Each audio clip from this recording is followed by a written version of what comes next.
రానా నటిస్తున్న నేనే రాజు నేనే మంత్రి సినిమాకు సంబంధించిన ట్రైలర్ విడుదలైంది. మొదట వచ్చిన టీజర్ మంచి క్రేజ్ తెచ్చుకోవడంతో ఈ సినిమాపై అంచనాలు కూడా పెరిగాయి.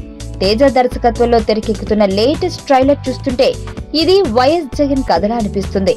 ఎందుకంటే 100 మంది ఎమ్మెల్యేలను స్టార్ హోటల్లో కూర్చోబెడితే సాయంకాలానికి నేను అవుతా సీఎం అంటూ రానా పలికిన డైలాగ్ కి తోడు కర్నూలు నేపథ్యంలో ఈ సినిమా ఉండడం, రానా పాత్ర దాని తీరుతెన్నులు చూస్తుంటే ఇది జగన్ కథలాగే ఉందని టాక్స్ అటు జనాల నుండి వినిపిస్తున్నాయి. అలాగే లెక్కేసి కొడితే 5 ఏళ్లలో సీఎం సీటు నా ముడ్డి కిందుండాలి అంటూ చెప్పిన డైలాగ్ అదిరిపోయింది. దానికి తోడు పాముకు పుట్ట కావాలంటే చీమలు కదా కష్టపడాలి ఇలాంటి డైలాగ్స్ హీరో నెగిటివ్ ని చూపిస్తున్నాయి. కాజల్ హీరోయిన్ గా నటిస్తున్న ఈ సినిమా వచ్చే నెలలో విడుదల కానుంది. మరి జగన్ కథ అయితే సినిమా విడుదలై ఇంకెలాంటి సంచలనం రేపుతుందో చూడాలి.